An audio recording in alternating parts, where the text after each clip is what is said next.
ไปเฮ็ดเวียกชูบคันบ่ชูบแล้วบ่ดีมันเมื่อยเนาะแล้วแกเนาะอะไรเนาะคันชูบน่ะแข็งแรงไงโอ้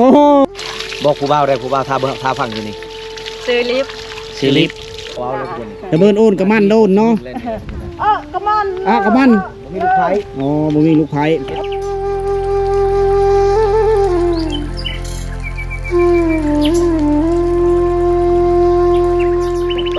กับทักทายสบายดีพ่อแม่พี่น้องสบายดีบรรยากาศยามแรงๆนะทุกคนเด้อ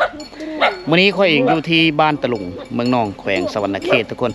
นะเฮาสิพาทุกคนไปเที่ยวเบิ่งบรรยากาศยามแรงๆนี่เป็นบ้านชนเผ่าตะโอยนะที่ตั้งถิ่นฐานของเมืองเน่าอยู่เขตผู้ดอยตั้งอยู่โน่นผู้เลยบ้านนี่มีไฟฟ้าใช้แล้วแต่สัญญาณโทรศัพท์มีแถวนี้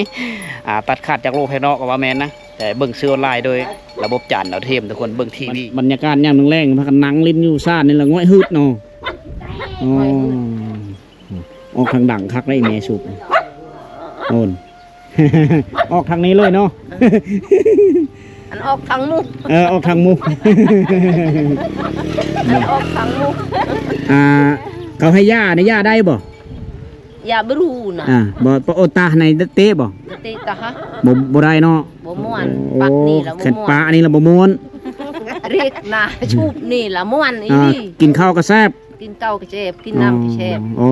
คันบ่ได้สูบนี่กินข้าวก็มีแซ่บมีแซ่บปะไปเฮ็ดเวก็เมื่อยเนาะไปเฮ็ดเวียกชูบคันบ่ชูบแล้วบ่ดีมันเมื่อยเนาะแล้วแกเนาะอะไรเนาะคันชูบน่ะแข็งแรงไงโอ้กันชูบแล้วแข็งแรงอีเมลแข็งแรงไงสุขภาพแข็งแรงเนาะยานี่ปลูกเองอันนี้ปาดไปได้เพิ่นตั้งแต่สมัยตะกี้แต่เก่าเพิ่นแล้วเพิ่นสูบมาเลยจนฮอดปัจจุบันนี่แหละแค่ไปหายไปหน้าในลืมยาสูบนี่กลับมาเอาลืมเข้าในอดสะก่อนไปเบิดมือเบิดเว้นนี่กันได้ยาสูบแบบเดียวกับผู้ไทยเฮาแควมากเฮามาบ้านในนี่เฮาสิ่งที่เฮาเห็นคือความเป็นดังเดิมโดยเฉพาะคือเฮินมุงใบตองคอนี่แหละพี่น้องเอมโดยฝาไม้เฮไม้พุ่งไม้พางตัดมาจากป่าจากดงมาเอมคือเฮินโบราณดังเดิมล่ะของพี่น้องชนเผ่าตะโอยเฮาและก็หลายๆชนเผ่าก็มีเอกลักษณ์ในการเฮ็ดเฮินของเขาเจ้ามีคือกันนะชนเผ่าปะโกะเผ่ากระโดเขาจะเฮ็ดเฮินหลังกุบหลังยาวประมาณนี้ในเฮินเขาเจ้าก็จะเลี้ยงน้องหมาไว้เพื่อมันเห่าแคะขโมยลักเล็กขโมยในย่ามคำเขาเจ้าต่ำเขาเก่งงามอยู่ได้นี่ตัวนี้เขายังใสงามอยู่ได้นี่คกน้อยๆของคนเผ่าตะโอยถ้าเป็นชุดเผ่าไทยคกใหญ่ๆกับเผ่าตรีนี่เหินเป็นเหินหลังใหญ่อยู่พี่แล้วเขาเจ้าก็เห็ดโขไต่ออกมาพี่เพื่อแต่งอยู่โขกินอยู่นี่แล้วตัวนี้สิ่งที่เราเห็นนี่ก็คือวัตถุระเบิดเป็นโยมได้โยมตัวนี้ขักมาจากสงครามทั้งนั้นเลยเอามาเห็ดห่างหมูเอามาเห็ดเฮ่อคักเป็นโยมบางจองวัตถุระเบิดมีหัวจากทรปอนบุตุนเขาจะเอามาเห็ดห่างหมูเอามาปลูกผักซื้อนี่ก็คักนอกจากหันแล้วเขายังเห็นหัวขันไดที่เป็นโยมสแตนเลสคักไหมหลายฟ้าหลายปีบ่มีการเพ่พังเลยมีแต่เฮิร์นในซ่านเขาเจ้าป้าไม่ได้คือหินฝนพระเวลาสิไปให้ไปทางโซนเจ้าจะฝนรับพาอยู่นี่แล้วก็มีมาน้ำเตาน้ำเตานี่ก็เจ้าเป็นพัสดุเป็นภาชนะที่ตักน้ำเก็บรักษาความเย็นได้ดีเส้นทางตัวนี้จะเส้นทางหื้นผู้ทางทิศตะวันตกของหมู่บ้านหื้นผู้ไปบอนไปเฮ็ดไห้เฮ็ดสวนเขาเจ้าไปหาอยู่หากินทั้งพวกแหละพี่น้องเลยหลายหลังคาเฮือนกับมุ้งมีเฮือนแปลนที่ถาวรแล้วเขาเจ้าจะแต้มสีโลดลายงามได้นอกจากการเฮ็ดไห้แล้วก็ยังเลี้ยงโง่เลี้ยงควายวิถีชีวิตยามแรงตักน้ำไม่ยิงยัดเด้อสีได้อยู่บ้านเนาะบ้านนาเฮาเบิดบ้านเขาเจ้าจะมาอาบน้ำนี่มาตักน้ำอยู่นี่โอ้นี่ยังหาบได้คุท ถ้าว่าเขาห้ามมีเป็นมีความคล่องแคล่วนี่ก็น้ำก็จะเพิ่มจะเฮลงมาเด็กอันนี้นี่น่าจะเขาเจ้าเฮ็ดพิธีกรรมใดหนึ่งแล้วเขาจำผีได้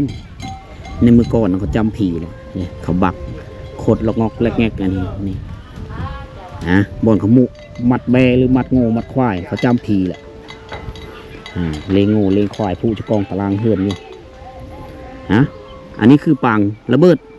ผู้บางคนก็ไปเฮ็ดเสาเฮือนหลายๆคนก็ไปเฮ็ดเสาเล้าหลายๆคนก็ไปเฮ็ดปูพักเสื้อกระปางเบิ่มกระปางโบบีตัวนี้เขียวลุ่มๆอยู่ในอันนี้น่าจะเป็นของ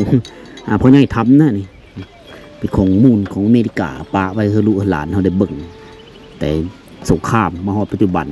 เขาได้เห็นแต่กระปางระเบิดอันนี้คือกระปางที่บรรจุระเบิดโบบีหน่วยสกปั้นคลายขึ้นมาคีบบรรจุอยู่นี่600-700หน่วยนะทิมลงมานี่บึ้มทำลายบานเมืองเฮ็ดเหินสารบานซองพลุผุพังในยุคสงครามตะกี้แตกพลุผุพายไปพี่น้องเอ้ยมาฮอดปัจจุบันเฮาได้เห็นแต่กระปางมัน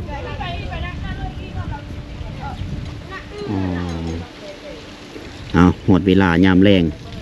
บรรดาพ่อแม่พี่น้องสาวบ้านตะลุงเขาก็มาอาบน้ำอยู่นี่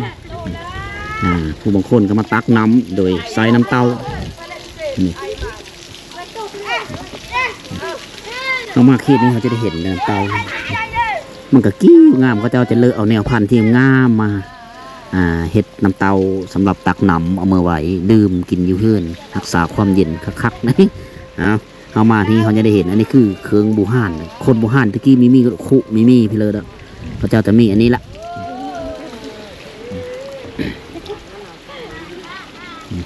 เย็นเนาะเย็นยามหนาวแห้งเย็นแล้วยามหนาวนี่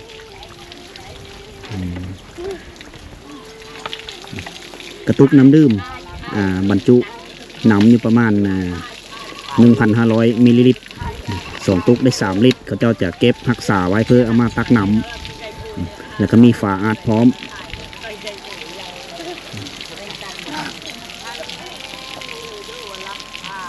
เป็นนี่นะ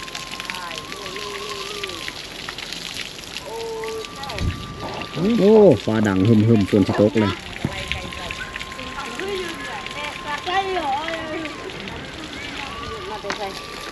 ในมือก่อนๆเขามาถ่ายน้องเพิ่นอยู่เฮือนหลังหนึ่งเราฝัดเข้าตอนนั้นเ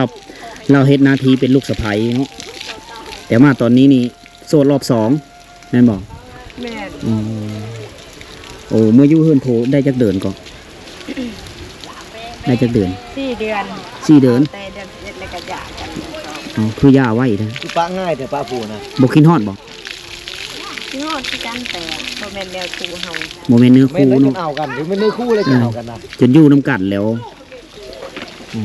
มันหย่ากันแล้วปะกันแล้วก็ว่าโมเมนต์แนวคู่เฮาหั่นแหละหลายใจสิยิงแบบมือป้าผูจะมือป้าเลยเราไล่จะมือเอาดีๆบอกเอาดีๆจะมือป้าเลยเราไล่จะมือมีช่องโอละนี่จะมือเงินผูนี่1เลยจะมือป้า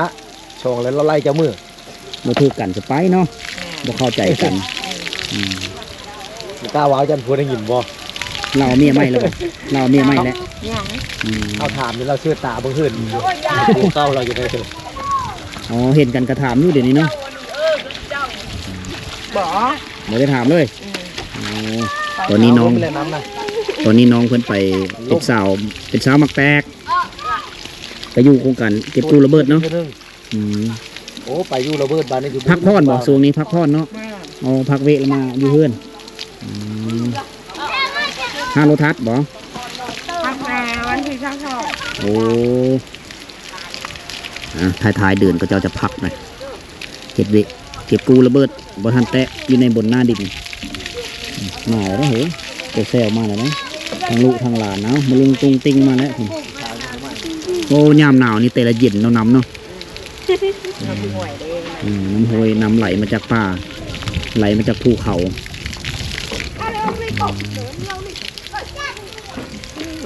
เป็นสาวโสดรอบ2ก็ยังต้อง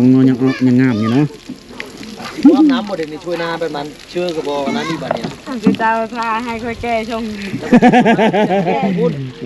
ไปแก่ซื้อ เราล้างหน้าแล้วพอแล้วเราจังอาบโอ้มาแต่หายแต่สูนแล้วก็มาตักน้ำเลยไม่ยิงโอ้ยเอาเอฟไปนาทีลูกเมียนาทีลูกสะใภ้อุ่นอะไร อีแล้วเขาบ่ได้ตังน้ำให้ผัวอาบ อาบมืออาบน้ำแล้วเอาน้ำมือเลย ปกตินี่ชาวเพิ่นเฝ้ารู้นี่เขาบ่ชักเครื่องให้ผัวได ขอเคยซักมุด ชักเนาะ ตอนนั้นยังได้ปะกันอยู่กับปู่เนาะบ่เข้าใจกัน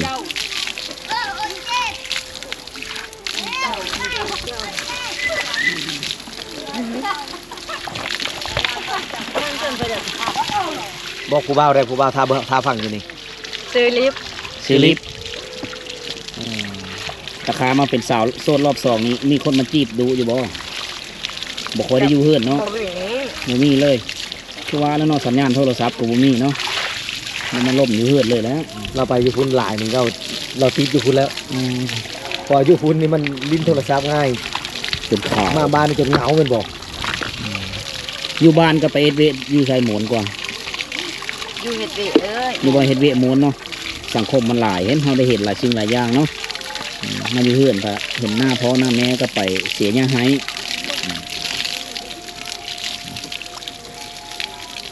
เป็นสาวรบสองข่าวจ้ว เราอนนุ้ยตะกุ้ยอะไรเยอะเราปลาเลยว่า ร่าวนี่ล้างเนาะร่าวนี่เนาะล้างผมอะไรร่าวเปล่า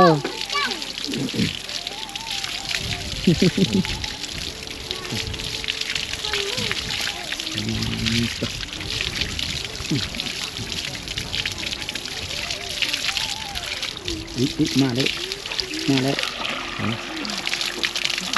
ตัวเล็กโอ้โห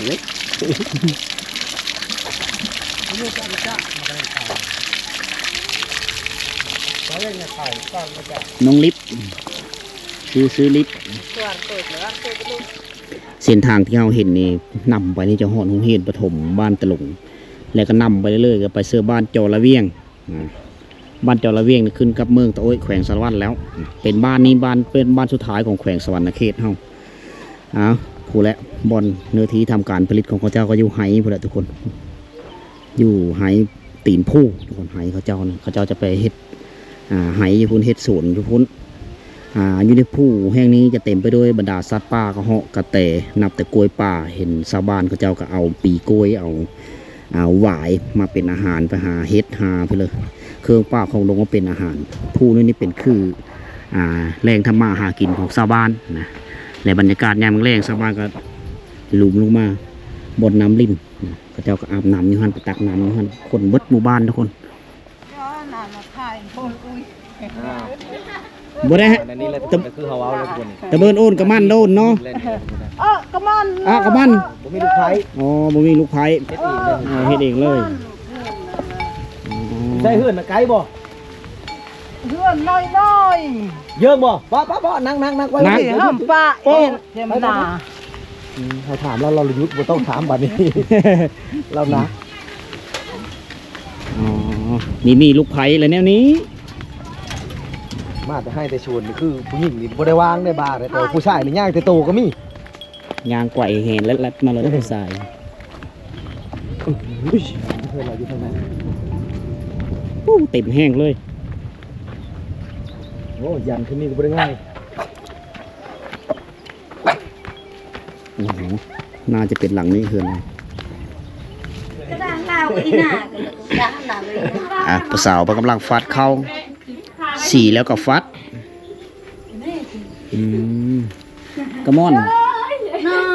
เนาะผู้สาวเนาะ ได้พัด ผู้นั้นหลาน เขาให้มันบ่นี่นะ เขาให้เข้าหน้าคนกับข่าวเข้ากับข่าวเนาะ ไปพัดทิมอยู่คุณบอกเข้าไปนะทิมอยู่นี่นี่ ผู้สาวไทยบ้าน นี่ นี่เอาไว้ให้ไก่กินนี่ฟัดอยู่พี่อยู่พี่ สาวย่าง แล้วตอนนี้นั่งบ่ายเพื่อนเรา นี่อยู่นี่อยู่นี่ ติดถ่ายหนาวเถอะ เขาอาย เอาตอนนี้ผู้สาวเผาตะโอ้ยเฮาอายอันนี้นะผู้สาวชนบททุกคนเขาไม่เคยเฮากองกับมิติเพิ่นมาบ่ได้ทายมาโลด ป้าที่โทรทัศน์ อืม เห็นคนดุแล้วต้องทา โทรทัศน์แต่โทรทัศน์นะ ญาติผู้บ่าวเห็นบ่ญาติผู้บ่าวเห็นบ่ผู้สาวไทยบ้านเพิ่นเขียนใส่เสื้อเพิ่น ผู้สาวไทยบ้านสองไอ้น้องบ่ฮะผู้ได้เป็นเอ่ยผู้ได้เป็นเอ่ยเสื้อแดงบ่หรือเสื้อดำโอ้ซ้ำดนตรีเนาะอีบ่ได้ไปอาบน้ำบ่ผู้สาวไทยบ้านบ่ได้ไปอาบน้ำบ่ผู้สาวไทยบ้านโอ้ยวัดเข้ากับเป็นขนมเจ้าคือสิแพงเนาะ จักร้านขนมเขาแต่งกันแถวนี้จักร้านบ้านตะลุงนี่เป็นบ้านที่มีวิวทิวทัศน์ธรรมชาติที่งดงามทุกคนวิถีชีวิตกับคักวิถีชีวิตแบบดังเดิมนี่ยามแมลงมันก็สองเท่าตายายนังอยู่ตารางเฮินเพื่อผ่อนคลายเพื่อนังเอาอากาศสดทุกคนนะบวกกับภูผาธรรมชาติที่เขียวสดงดงามนะก็เป็นประดับประดาความงามของชนบทแห่งนี้มาเฮือสุมเฮาได้เบิ่งได้สัมผัสด้วยตานะบรรดาคนที่เฮามาเบิ่งแล้วก็สัมผัสด้วยตาของค่อยเองหน้าบ้านเขาเจ้าสะอาดงามดีนะเขาเจ้านี่เสียหญ้าไปตลอดเลยทุกๆเฮือนเขาเจ้าเสียหญ้าแล้วก็ปัดแป้นนี่ตลอดเลยอันนี้คือบ้านชนเผ่าตะโอ้ย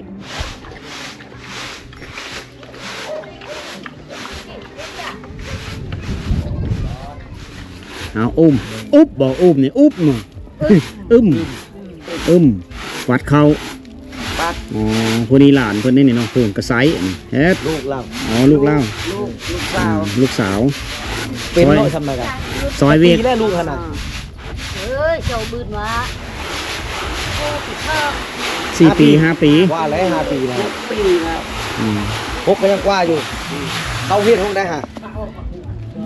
มันเทศโดนบ้านนะ ป .1 ป .2 แล้วสำนี่ จะเก็บอ้อมหน่อยนี่เนาะ เดี๋ยวนั่นนี่ เครื่องนี้น่ะไปสีบ่เอาเข้ารีบเอาก่อนเนาะเลยไปสีบ่ได้ต่ำแล้ว ถือหูลูกได้แล้วล่ะลูกสาวพนั่งแม่มันพัดถือหูลูก ไปเด้อ ยังสิอาบน้ำรักนะวิถีชีวิตยามแรง นางไก่นึกมา ชอหมูหลายอยู่บ้านหรือเปล่า หมูหลายหมูใหญ่เนาะนับ100 ป่ายกว่ากิโล ผมมีลูก โอ้สำนั้นบ่มีลูกเป็นแม่มัน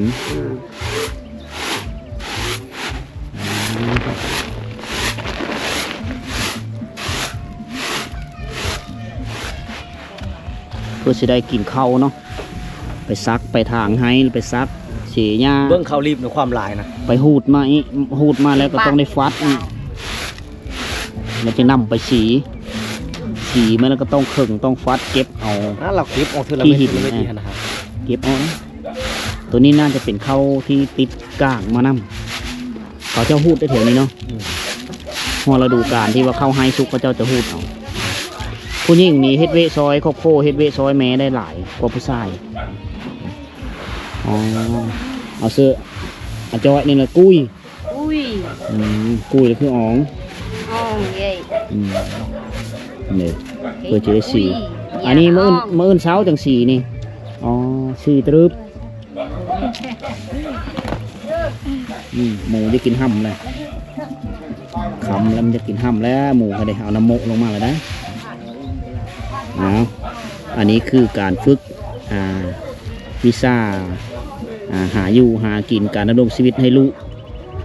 ผู้น้อยนี้อยู่ในเฮือนเขาเจ้าจะฝึกทักษะในการดำรงชีวิตตั้งแต่น้อยๆทำนี้ได้เกิดหมูแหละหมู่บ้านนี่ก็ติดแปะกับสายทางทุกคนเลยเส้นทางสะดวกสบายแลนไปแลนมานี่เรียกระบาดมือประบาดเดินจะรอ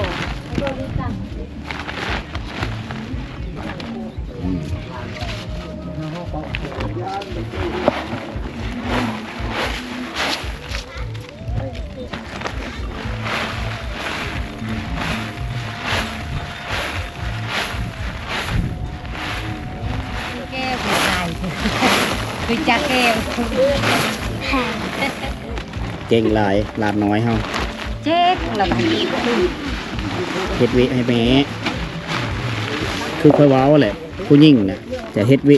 ซอยครอบครัวได้หลายกว่าผู้ชาย ฮะกี่น่ะเพิ่นลูกติไอ้กี่ตุก้อยอันน่ะอีกเดียว อยู่แต่ตัวก็บอกมาแต่ซ่อนป่าเลย นี่ข้างเราอยู่ ป่านี่เว้าได้ไดเสียบ่หรือบุเว เสีย เสียเนาะผู้ใดฮะ เก้าอยู่ไหน อ๋อ ไหนแล้ว อ่า มันมืดเพราะมาแต่ใช้เจ้า มาเล่นแล้วบ้านนี่ โอ้ผู้ใดไปซ่อนผู้นี้บ่ ลูกเขานี่ลูกนี่ลูกเขา อ๋อมาแต่ไปซ่อนป่าเบิ่งขออนุญาตให้ไปเบิ่งป่าเพิ่นก่อนอ๋อเสียเนาะ 那些没有上 สดไหมน่ะ 还有鱼的，他够了吧？ เกือบปุรีแล้ว จะคนไปซีหน้าเปาะเสียนี่ เชิงน่ะ 5 คน เออ อ๋อ ไปที่เช่า ป่าห้วยป่าซีไปแต่เช้าเลยเบิดมือเลยเนาะ มันว่า ปอดเรามาจูเรามือเลย การหาอยู่หากินเต็มกระยังนี่เลยมาเนาะมีหมองพร้อม นี่ อ๋อทั้งหมองทั้งสวิงอนุะ เออ ตวกเลย มีอาจารย์ล่ะ อ๋ออาหารการกินหลายเนาะ ปล่อยลอยมื้อนี้ปล่อยลอยแล้วเนาะ ไปเลยมีคนมา อ๋ออาบน้ำแล้วละบ่นี่ไปอาบอยู่ไสคือบ่เห็น น้ำห้วย บ่ได้ไปอาบน้ำก๊อกน้ำ บ ลึ อง ลายคน อ๋ออาบน้ำห้วยนี่จะคนไปอาบน้ำห้วยนี่ 2-3 คน คือบ่โซนสมายไปนำเนี่ยบ่ทันได้อาบน้ำนั่นนี่ช้อยนี่คัน ถ่ายผลส่วน สมายก็คันอยากอาบน้ำ เอาสาวอ้อย เจ้าได้กินนี่ไหนคิดว่าเจ้าสิไปพูด สมายเราไปท่าอยู่พุ่นบนเขาเจ้าอาบน้ำบ่ท่าบ่เห็นอีกเธอแล้วสาวอ้อยไปอาบตำบลใหม่แล้วไกลบ่ยางไปลงห้วย ไก่ จักกิโลได้บ่ลักหนึงบ่ฮอด บ่ฮอด กินข้าวแล้วบ่มื้อนี้หรือยัง ยังบ่ได้กิน อาหารยังเด้ได้อาหารเพนแล้วเด้ไม่กิน มันบ่มี อ๋อบ่แม่มีกินแจ่วกินแล้วก็งามเนาะสาวตะโอยเนาะ สิยามใส่ตาตัวแล้วก็ขี้ลายดำปี ในนั้นบ่ ๆ โอ้เจ้าเอาเอง บัดเยอะลมอยากลินเฟสนี่ไปลินอยู่ใส่อยู่บ้านนี่ อยู่ภู พูดตัวได้ชี้ดู อยู่พุ่น อ๋อมีบ่อนใดบ่อนหนึงมีสัญญาณหั่นปกติแล้วจักโมงไปลิน แม่ว่าเห็นแล้วมืดก็ไปลิ้น สิมันมืดแล้วไปอ๋อหลายคนแล้วไปลินเนาะจุ่มกันอยู่หั่นบ่เห็นอยู่บ่เลินไปเห็นบ่ผู้บ่าวบ่มีบ่คนทึกใจ มักคนละร้อน คนหล่อก็มา คนรอก็มักเนาะนี่คือน้องอ้อย เวลาเฮาก็ค้ำมืดมาแล้วนะตะเวนก็ตกดินแล้วทุกคนเลยพวกเฮาก็พาพ่อแม่พี่น้องเที่ยวชมเบิ่งหมู่บ้านในชนบทโดยเฉพาะคือบ้านตะลุงเมืองนองแขวงสะวรรณเขตนะเฮาได้เห็นวิถีชีวิตแบบดังเดิมยังตักน้ำใส่น้ำเต้าไปตักน้ำยังได้อาบน้ำเมิดบ้านเขาเจ้าจะไปอาบน้ำอยู่บ่อนเดียวบ่อนที่สองคือไปอาบน้ำอยู่น้ำห้วยบรรดาผู้แซ่ผู้สาวแม่ยายแม่ยิงเขาเจ้าจะไปอาบน้ำอยู่สถานที่2 แห่งนะการหาอยู่หากินแท้นี้ก็คือซ่อนปู่ซ่อนป่าหาโลหาฟืนมาจากป่าจากดงมาเป็นเชื้อเพลิงนะเป็นบ้านชนเผ่าตะโอยเมืองนองแขวงสะวรรณเขตทุกคนเอาสำหรับวิดีโอนี้มันค่ำมันมืดแล้วพวกเขาสิได้ขอโจ๊กคลิปก่อนทุกคนพบกันใหม่ในวิดีโอต่อไปสำหรับวิดีโอนี้ไปก่อนบ๊ายบาย